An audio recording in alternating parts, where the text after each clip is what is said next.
Hello दोस्तों, welcome back to my channel Chatter Box. I am Smita और मैं रहती हूँ स्वीडन में। जी हाँ दोस्तों, आज मैं आपको शेयर करने वाली हूँ कुछ ऐसी बातें जो मैंने फेल किया है एज ए इंडियन यहाँ पर आकर। यहाँ आने के बाद कुछ ऐसे प्रॉब्लम्स हैं जिनको आपको फेस करना ही पड़ेगा या फिर आपको स्ट्रगल करना ही पड़ेगा। विदेश में रहते हैं इसका मतलब ये नहीं कि हमको यहाँ पर सब कुछ अच्छा लगता है या फिर हमारे साथ जो भी हो रहा है वो अच्छा ही हो रहा है। हम अपना देश छोड़कर एक नए देश में आते हैं तो ऐसे कई सारी चीजें हैं जहाँ पर हमको एडजस्ट करना पड़ता है। वो कहते हैं ना, दूर के ढोल सुहाने लगते हैं। तो चलिए मैं आपको बताती हूँ कि जब यहाँ पर कोई नया रहने के लिए या फिर जॉब करने के लिए आता है तो उनको क्या क्या फेस करना पड़ता है। सबसे पहला पॉइंट है वेदर का। कहने को तो स्वीडन में 4 सीजन होते हैं, winter, spring, summer and autumn, जिसमें 9 से 10 महीने तो हम जैकेट से बाहर निकल ही नहीं पाते ठंड की वजह से, और सूरज तो कई महीनों तक हमको दिखाई नहीं देता, और समर तो जैसे बस मुंह दिखाने के लिए आता है।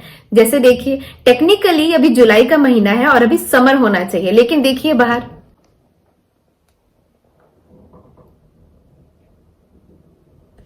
पिछले 1 हफ्ते से बारिश हो रही है कंटिन्यूसली, और फोरकास्ट में भी यही दिखा रहा है कि और नेक्स्ट वीक भी ऐसे ही बारिश होने वाली है। तो ठंड के बाद हम समर का बेसब्री से इंतजार करते हैं, और देखिए कभी कभी ऐसा भी हो जाता है। और विंटर में तो धूप निकलता ही नहीं है यहाँ पर, जैसे कि मैंने पहले बताया आपको। दिन भर बारिश, बादल, ठंड यही रहता है, तो काफी डिप्रेसिव वेदर रहता है।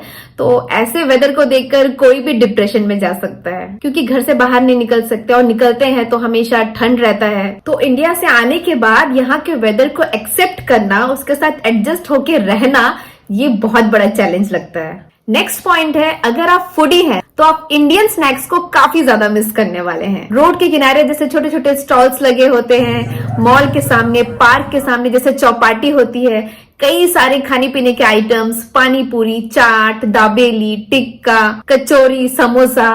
हाय, मेरे तो बोलते बोलते ही मुंह में पानी आ जा रहा है।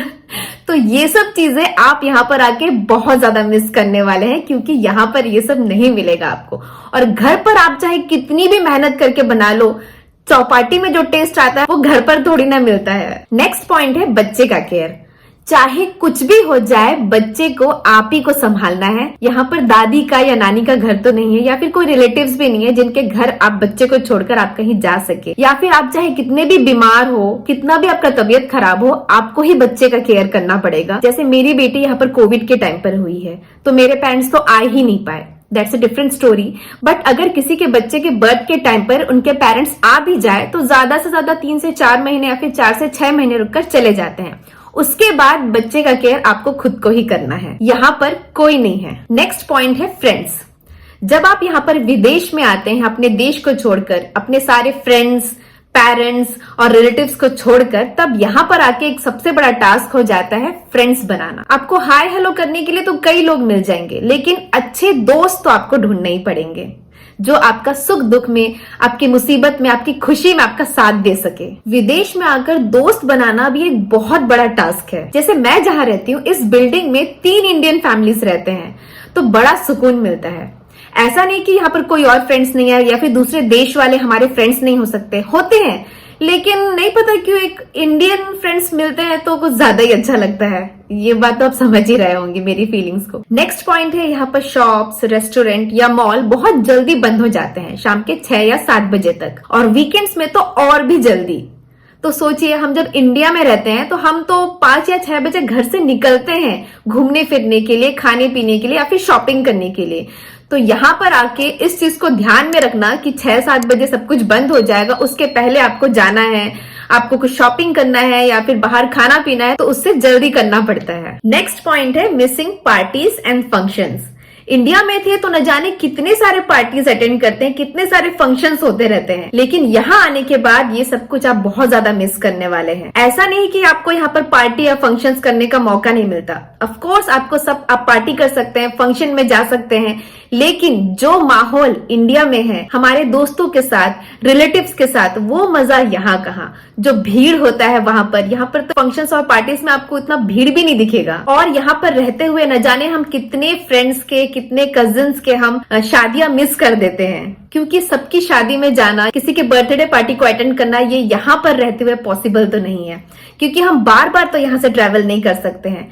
हम तो साल में एक बार ट्रेवल करते ही हैं, लेकिन ऐसे कई लोग हैं जो 4 से 5 साल बाद इंडिया जाते हैं ड्यू टू वेरियस रीजंस। तो दोस्तों, अगर आप ये सोच रहे हैं कि आपको अगर इतना ही प्रॉब्लम वहां पर होता है और अगर इतना ही इंडिया को मिस करते हैं तो वहां पर रहते क्यों हैं, तो इस वीडियो का एंड तक जरूर देखिएगा, क्योंकि मैं एंड में आपको जरूर बताऊंगी कि हम इंडिया की ये सब चीजें मिस करते हैं लेकिन फिर भी हम यहाँ पर रहते क्यों हैं। नेक्स्ट पॉइंट है, यहाँ पर घर का सारा काम हम खुद ही करते हैं, झाड़ू पोछा, कपड़े, बर्तन, साफ सफाई, सब कुछ, क्योंकि यहाँ पर लेबर कॉस्ट बहुत ज्यादा एक्सपेंसिव है। छोटे मोटे काम के लिए किसी को बुलाना, जैसे कुछ फिट करना हो या फिर कुछ कहीं पर खराब हो गया हो उसको ठीक करने के लिए, अगर हम किसी को घर पे बुलाते हैं तो वो बहुत ज्यादा महंगा पड़ता है। जैसे आप सोफा, बेड या कोई भी फर्नीचर अगर स्टोर से ऑर्डर करते हैं तो उसको फिटिंग भी हम ही करते हैं, क्योंकि सपोज आप 3000 कोरोना का एक बेड लिए हैं, आप जिसको ऑर्डर किए हैं घर पे, और अगर फिटिंग के लिए भी आप लोग बुलाते हैं तो आपको कम से कम 300 से 400 कोरोना एक्स्ट्रा पड़ जाएगा, जो कि बहुत ज्यादा महंगा है।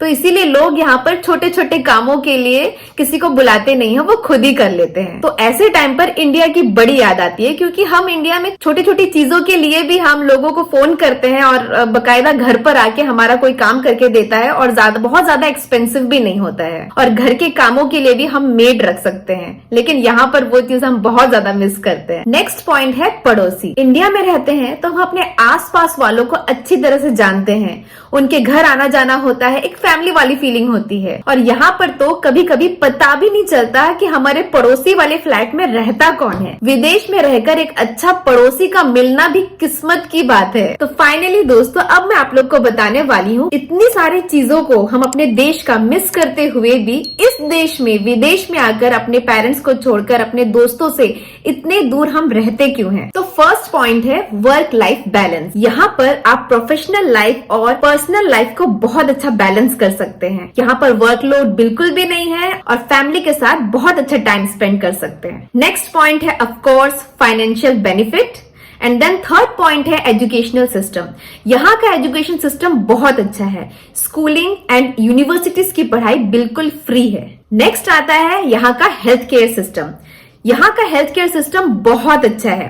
हाँ, थोड़ा डिले होता है आपको अपॉइंटमेंट मिलने के लिए, लेकिन एक बार अगर आप सिस्टम में एंटर हो जाते हैं तो फिर आपको फिर टेंशन लेने की जरूरत नहीं, और आपको अपना प्रिस्क्रिप्शन, आपका कोई एक्सरे रिपोर्ट या फिर कोई भी मेडिकल सर्टिफिकेट आपको कैरी करने की जरूरत नहीं अपने साथ, इतना ढेर सारा मोटा मोटा जैसे हम फाइल कैरी करते हैं। यहाँ पर वैसा हमको कुछ भी फाइल कैरी करने की जरूरत नहीं है। हमारे डॉक्टर के पास हमारा सारा रिकॉर्ड होता है कि हम इससे पहले कितनी बार उनके पास गए हैं, क्यों विजिट किए हैं, हमको क्या प्रॉब्लम है, और रेगुलर अपॉइंटमेंट्स वो आपको देते रहते हैं। स्पेशली बच्चों का हेल्थ का केयर यहाँ बहुत अच्छे से किया जाता है। जैसे मेरी बेटी यहीं पर हुई है तो इसका मुझे बहुत अच्छा एक्सपीरियंस है। नेक्स्ट पॉइंट है यहाँ का एनवायरनमेंट। चारों तरफ ग्रीनरी ही ग्रीनरी है, पॉल्यूशन नहीं है। जब आप घर से बाहर निकलते हैं तो ताजी हवा, ताजी सांस लेने को मिलता है, तो हमको एक पॉजिटिव वाइब मिलता है जो बहुत अच्छा लगता है। नेक्स्ट है यहाँ पर सब एक दूसरे का रेस्पेक्ट करते हैं, चाहे आप किसी रेस्टोरेंट में वेटर का जॉब करते हो या कहीं पर क्लीनर हो या फिर आप किसी बड़े से कंपनी में जॉब करते हो, सब एक समान है, कोई किसी के लिए छोटा या बड़ा नहीं है। और उसके बाद का पॉइंट है कि यहाँ पर कोई किसी के लाइफ में इंटरफेयर नहीं करता है। आपको जैसे रहना है, जो पहनना है, जो खाना है, जहां रहना है, जहां घूमना है, आप कुछ भी कर सकते हैं। यहाँ पर कोई आपको घूर के नहीं देखेगा या फिर आपके लाइफ में इंटरफेयर नहीं करेगा। तो दोस्तों, मुझे आपसे ये सब बातें शेयर करके बहुत अच्छा लगता है। तो दोस्तों, अगर आपको ये वीडियो अच्छी लगी है तो मेरे चैनल को सब्सक्राइब जरूर करें और इस वीडियो को लाइक करना ना भूलें। Thanks for watching. Bye bye.